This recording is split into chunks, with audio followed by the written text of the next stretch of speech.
আচ্ছা, আসসালামু আলাইকুম। প্রথমেই প্রথমেই আপনার কাছে ক্ষমা চেয়ে নিব যে রাস্তায় যে ব্লকেটটা ছিল আমরা কখনোই করতে চাইনি। তারপর আপনাদের অবগতি জানানো যাচ্ছে যে আমরা কিন্তু সম্পূর্ণ দুই পাশের রাস্তা ব্লকেট করিনি, একটা পাশ আমরা ব্লকেট করেছিলাম। এটা মাথায় রাখতে হবে। আমরা অবশ্যই জনগণের চিন্তা করেছি, অনেকে অপপ্রচার চালাচ্ছেন, আমরা জনচিন্তা করিনি। এটা হচ্ছে প্রথম কথা।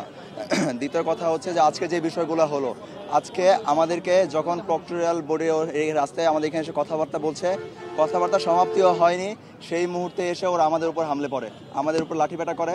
অনেকজন শিক্ষার্থী আহত হয়, কিছু শিক্ষার্থীও আবার অলরেডি কুর্মিটোলা হাসপাতালে ভর্তি হয়েছে, কিছু শিক্ষার্থী বাড়ি ফিরে গেছে এই হামলার কারণে। এবং সর্বশেষ যেটা হলো, আমরা অনেকবার বসার চেষ্টা করেছি এখানে যে পুলিশ আছে ওদের সাথে, প্রক্টোরিয়াল বোর্ডের সাথে, কিন্তু তারা কোনোভাবেই আমাদের এই বহিষ্কার কোনোভাবে প্রত্যাহার করতে চাচ্ছেন না। কেন চাচ্ছেন সেটা জানি না। আমরা অনেকবার বলেছি যে আমরা কী কারণে বহিষ্কার করছি সেটা দেওয়ার জন্য। ওরা একবার বলছে যে আমাদেরকে মেল পাঠিয়েছে, যে আমাদেরকে বলা হচ্ছে ভিসিকে অবরুদ্ধ করে রাখার জন্য আমরা বহিষ্কার হয়েছি। আবার আমাদেরকে ডাক দিয়ে বলা হচ্ছে যে তোমাদেরকে ভিসিকে অবরোধের জন্য বহিষ্কার করা হয়নি, তোমার ফেসবুকে পোস্ট লিখেছো, এই বিষয়গুলো ওদের ভালো লাগে না, এই জন্য ওরা বহিষ্কার করেছে। সো এই ব্যাপারগুলো তো আসলে কোনোভাবেই আমরা কাম্য করতে পারি না। অতঃপর আমরা 2 মাস ইউজিতে 7 বার গিয়েছি, মন্ত্রণালয়ে 2 বার গিয়েছি, আমরা অনেকবার চেষ্টা করেছি সমাধান করার। আমরা কখনোই কারো জনদুর্ভোগ সৃষ্টি করতে চাইনি। অবশেষে আমরা আজকে এখানে এসে আসতে বাধ্য হয়েছি। এখনও কোনো ধরনের সমাধানের পথে ওরা যাচ্ছে না, কারণ আমরা তো বলেছি আমরা কোনো ধরনের অন্যায় অবিচার করে নাই।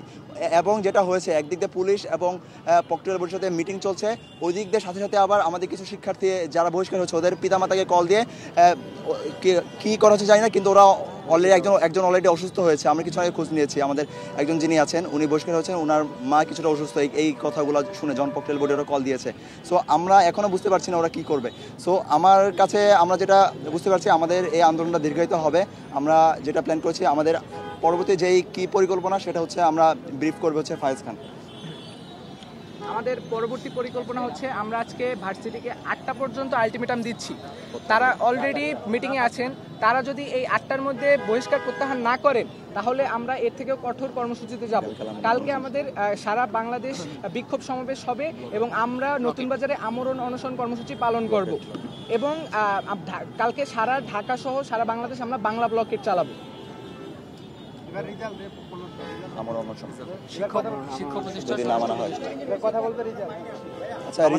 সকালে আমাদের সাথে যে নেক্কারজনক ঘটনাটি ঘটেছে, পুলিশ যে আমাদের উপর লাঠিচার্জ করেছে একটি শান্তিপূর্ণ আন্দোলনের উপরে, সেটার বিরুদ্ধে অ্যাকশন নেওয়ার জন্য আমরা অতি সত্বর স্বরাষ্ট্র মন্ত্রণালয়কে আহ্বান জানাচ্ছি। স্বরাষ্ট্র মন্ত্রণালয়কে আমাদের সাথে যোগাযোগ করে অবশ্যই এর বিরুদ্ধে অ্যাকশন নিতে হবে। এবং আমাদের 2 মাস ধরে যে ইউজিসি এবং শিক্ষা মন্ত্রণালয় আমাদের কোনো ধরনের সমাধান নিতে পারেনি, সে অপারগতা শিক্ষা মন্ত্রণালয়কে আমাদের সাথে কথা বলে সমাধান করতে হবে। আচ্ছা, এবং আরেকটা বিষয় জানিয়ে রাখি, সেটা হচ্ছে যদি আজকের মাঝে আমাদের 8টার মাঝে আমাদের এই দাবি পূরণ না হয়, আমরা আগামীকাল শিক্ষার্থীরা আমরা যারা বহিষ্কৃত আছি এরা সবাই আমরণ অনশনে আমরা বসতে যাচ্ছি আগামীকাল 10টা এবং 11টার মাঝে। এবং সাথে সাথে সারা বাংলাদেশের সব জায়গায় কালকে বাংলা ব্লকেট পালিত হবে এবং সারা প্রাইভেট ইউনিভার্সিটির সবাই রাস্তায় নামবে। কারণ আজকে ইউএর উপর যে নির্যাতনটা হচ্ছে, এটা আমি বলে দিতে পারি, যদি আমরা আজকে ব্যর্থ হই প্রত্যেকটা প্রাইভেট ইউনিভার্সিটির উপর এই নির্যাতন নেমে আসবে। কারণ আওয়ামী লীগ মদত পুষ্ট এই প্রত্যেকটা প্রাইভেট ইউনিভার্সিটি চলেছে, এটা আপনারা সবাই খোঁজ নিয়ে জানবেন। এবং সর্বশেষ আরেকটা বিষয় বলতে চাই, আমাদের এই শিক্ষার্থীদের সাথে সংহতি জানিয়ে আশেপাশের সকল প্রাইভেট ইউনিভার্সিটি আমার সাথে নেমে এসেছিল। আমাদের কাছে সবচেয়ে দুঃখের বিষয় যে এখানে ওদের উপর পর্যন্ত হামলা করেছে কিছু নারী শিক্ষার্থী ছিল, নারী শিক্ষার্থীদের বুট দিয়ে লাথি দিয়েছে, যেটা আপনারা অলরেডি ভিডিও আছে, সব কিছু আপনাদের কাছে আছে, আপনারা সেটা পাবলিশ করবেন। আশা করি সব সত্য বের হয়ে আসবে। সবাইকে ধন্যবাদ। আসসালামু আলাইকুম। আচ্ছা, আরেকটা বিষয় সেটা হচ্ছে যে আগামী 3 কার্য দিবসের মাঝে যেটা করতে হবে, যে কারা হামলা করেছে, কোন কোন ব্যক্তি এখানে হামলা করেছে, এটা ফাইন্ড আউট করতে হবে। যদি 3 কার্য দিবসের মাঝে ফাইন্ড আউট না করা হয়, আমরা এখানে আবার থানা ঘেরাও করবো। সো সবাইকে বলছি যে যারা হামলা করেছে তাদেরকে ফাইন্ড আউট করার, আমরা সবাইকে বলছি না, অনেকে হামলা করেছে, ওদেরকে 3 কার্য দিবসের মাঝে ফাইন্ড আউট করবেন। সবাইকে ধন্যবাদ। ডিজাইন, এলিগেন্স, বিউটি, সেরা পণ্য সবার জন্য জেভিকো। বাংলাদেশ বলতে কি জেলা উপজেলায় আসলে শিক্ষার্থীরা নামবে? জি, আমরা আহ্বান জানাচ্ছি সকল শিক্ষার্থীকে, শিক্ষার্থীদেরকে যে যদি আমাদের এই দাবিগুলো যদি অনভিবিলম্বে না মানা হয় তাহলে আমরা সারা বাংলা ব্লকের দিকে যাব। এখন বাংলা ব্লকের দিকে আমাদের শিক্ষার্থী ইনশাআল্লাহ আল্লাহর মধ্যে সব জায়গাতেই আছে এবং সকল শিক্ষার্থীরা আমাদেরকে আমাদের আন্দোলনের সাপোর্ট দিচ্ছে। কারণ আপনি অন্যায়ভাবে বহিষ্কার করেছেন ইউআইইউটির শিক্ষার্থীকে, যারা হচ্ছে থার্ড ইয়ার, ফোর্থ ইয়ার বা সেকেন্ড ইয়ার আছে, ওদের জীবন পুরো শেষ হয়ে যাচ্ছে। তাও তো ওরা তো কোনো অন্যায় কাজের বিরুদ্ধে যায় না, ওরা একটা ভালো কাজ, ওরা একটা অন্যায়ের সংস্কারের জন্য ওরা হচ্ছে সামনে এগিয়েছিল। সেই সংস্কারের জন্য যদি এত বড় হচ্ছে একটা পানিশমেন্টের ব্যবস্থা করে, তাহলে সেটা তো হচ্ছে মানা যায় না। আজকে আমরা দফায় দফায় ইউআইইউ অথরিটির সাথে বসেছিলাম।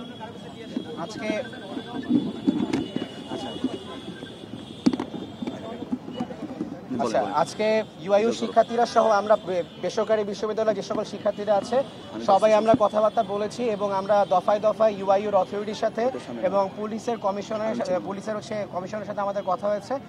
ওনারা হচ্ছে যে আমাদের সকালে যে হামলাটা যেটা হয়েছে সেটার প্রতি দুঃখ প্রকাশ করছে, কিন্তু আমাদের সেই দুঃখ প্রকাশ দিয়ে আসলে হবে না, আমাদের সেটা একবারে আইনানুগভাবে ব্যবস্থাটা নেওয়াটা আমরা দৃষ্টান্তভাবে দেখতে চাই। এবং উনি আমাদেরকে আশ্বস্ত করেছেন যে ভিডিও ফুটেজগুলো যেন ওনাদেরকে আমরা দিয়ে থাকি, যে সকল পুলিশরা আমাদেরকে আক্রমণ করেছে ওনারা তাদের বিরুদ্ধে ব্যবস্থা গ্রহণ করবে। এবং আরেকটা জিনিস আমি স্পষ্টভাবে বলে দিতে চাই, আজকে ইউআইইউ রেজিস্ট্রার থেকে শুরু করে প্রক্টরিয়াল বডি সবাই হচ্ছে আজকে থানাতে এসেছিল, কিন্তু তাদের ভাষ্যের মতে তাদের সময় দরকার। এখন কথা হচ্ছে যে তোমরা রাতে 10টার দিকে শিক্ষার্থীদেরকে প্রক্টর বডিতে ডেকে এনে ওদেরকে সাসপেন্ড করে দিতে পারো রাত 10টার সময়, আর এখন আজকে সারাদিন শিক্ষার্থীরা এখানে রোদের মধ্যে বসেছিল, আন্দোলন করলো, প্রতিবাদ করলো, তোমরা সারাদিনে সেই কোনো কিছু করতে পারলা না। রেজিস্ট্রার বলতেছে যে এরা নাকি তাদের এখতিয়ারের বাইরে। এখন সবচেয়ে দুইটা সবচেয়ে উপরের পর্যায়ের লোক বিসি এবং হচ্ছে রেজিস্ট্রার, এদের এখতিয়ারের বাইরে যদি এই বহিষ্কার আদেশ থাকে, বহিষ্কার যদি এদের এখতিয়ারের বাইরে থাকে, তাহলে আসলে এখতিয়ারটা কাদের? উপরে থেকে কালো হাতটা কারা নাড়াচ্ছে? কারা আসলে এটার পিছনে মূল আসলে চালিকা শক্তি? কারা এই জুলাই আন্দোলনে যারা একবারে ফ্রন্ট লাইনার ছিল তাদেরকে চিহ্নিত করে তাদেরকে আক্রমণ, তাদেরকে অ্যাটাক করছে এরকমভাবে ভার্সিটিতে বের করে দেওয়ার চেষ্টা করতেছে? এটা তো আমরা সব কিছুই বুঝি, ফ্যাসিস্টদের কাজ আমরা সবাই বুঝি। ফ্যাসিস্ট হয়তো বা আমরা দেশ থেকে সরাতে পারছি, কিন্তু সব জায়গা থেকে বিভিন্ন অথরিটিস, ভার্সিটি অথরিটিস থেকে শুরু করে আপনার বাংলাদেশের অনেক বড় বড় পর্যায়ে হচ্ছে এই ফ্যাসিস্টরা বসে আছে। এবং এদের কারণে আজকে আমাদের এই শিক্ষার্থীদের এই দুর্ভোগগুলা পাচ্ছে, স্পেসিফিকলি প্রাইভেট বিশ্ববিদ্যালয়ের শিক্ষার্থীদের উপরে। এবং আমার আরেকটা কথা বলতে খুব কষ্ট হয় যে সারা দেশের মধ্যে যখন আমরা কুয়েটের আন্দোলন দেখেছি, কুয়েটে যখন ওইখানে ঝামেলা চলছিল, তখন আমরা সারা বাংলাদেশের মানুষ স্বতঃস্ফূর্তভাবে সেই আন্দোলনকে সাপোর্ট দিয়েছে। কিন্তু আমাদের বেসরকারি বিশ্ববিদ্যালয়ে কোনো ঝামেলা হলে সেক্ষেত্রে সবাই কেন জানি বোবা হয়ে যায়। আমাদের ইউজিসির কথা যদি আমি বলি, এই আজকে অনেকে আমি দেখেছি রিপোর্টে যে বলা হচ্ছিল যে মানুষের দুর্ভোগ সৃষ্টি করা হচ্ছে, রাস্তা আটকে, এখন রাস্তাতে একটা সাইড ছেড়ে দিয়েছি, আরেকটা সাইড আমরা রেখেছি। কিন্তু কেন আমাদের এটা করতে হচ্ছে? আমরা ইউজিসির কাছে গিয়েছি, কোনো ধরনের কোনো সহযোগিতা পাইনি। আমরা শিক্ষা উপদেষ্টার কাছেও গিয়েছি, কোনো সহযোগিতা পাইনি। যখন কোনো জায়গায় সহযোগিতা না পাই, তখন তো আমাদের দাবি দেওয়া পূরণের জন্য তো আমাদের রাস্তায় নামতেই হবে। তো এটাই আমরা নেমেছি। কারণ এবং স্বরাষ্ট্র উপদেষ্টা এবং শিক্ষা উপদেষ্টা সব জায়গাতে আমরা এই জিনিসগুলো জানিয়েছি, তারা কোনো ধরনের ব্যবস্থা নেয়নি। তো এই কারণে আমাদের দাবি মানানোর জন্য আমাদের রাস্তায় নামতে হচ্ছে। এবং ইনশাল্লাহ সামনে যদি আমাদের দাবি যদি মানা না হয়, আমরা পরবর্তীতে আরো কঠিন কর্মসূচি দিব এবং বাংলা ব্লকেটও হবে ইনশাল্লাহ। আর কিছু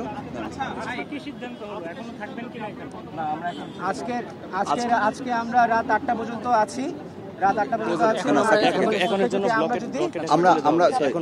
আমরা ব্লকেটা তুলে দিচ্ছি, কিন্তু 8টা পর্যন্ত আমরা আলটিমেটাম দিচ্ছি যে আমাদের বহিষ্কারাদেশ প্রত্যাহার করতে হবে। যদি বহিষ্কারাদেশ প্রত্যাহার না করা হয়, আমরা আগামীকাল থেকে আবার সারা বাংলাদেশে বাংলা ব্লকেট পালিত হবে এবং আমরা বহিষ্কার শিক্ষার্থীরা আমরা অনশনে বসতে যাচ্ছি আগামীকাল। না, আমরা আজকে ছেড়ে দিব। আমরা চাই না যে আর কোনো ধরনের ভোগান্তি হোক। আমরা চাই যে এখন সুশৃঙ্খলভাবে সবাই যার বাড়ি ফিরেছে, কিন্তু আগামীকাল আবার সবাই যেন রাজপথে আসে। আমাদের শিক্ষার্থীরা অনেক অসুস্থ হয়ে পড়েছে, তো আমরা আসলে আজকে আর টানা সম্ভব না। কিছু শিক্ষার্থী আহত হয়েছে, ওদেরকে একটু দেখা সাক্ষাৎ করতে হবে, ওদের সাথে দিতে হবে কি অবস্থায় আছে। আমরা কিছু ইনফরমেশন নিতে চাই যে কয়জন আহত হয়েছে, সেগুলো আপনাদেরকে দিতে হবে। সো এটাই ছিল আজকে। সবাইকে ধন্যবাদ।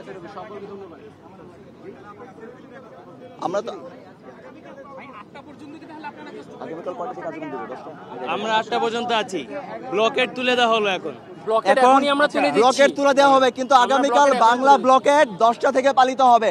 সকাল 10টা থেকে বাংলা ব্লকেট সব জায়গায় পালিত হবে, যদি রাতের মধ্যে সিদ্ধান্ত জানানো না হয়। আজকে রাতের 8টার মধ্যে ডিসিশন না আসে, আমরা কালকে সকাল 10টা থেকে সারা বাংলাদেশে ব্লকেট কর্মসূচি পালন করব ইনশাআল্লাহ। সবাইকে ধন্যবাদ।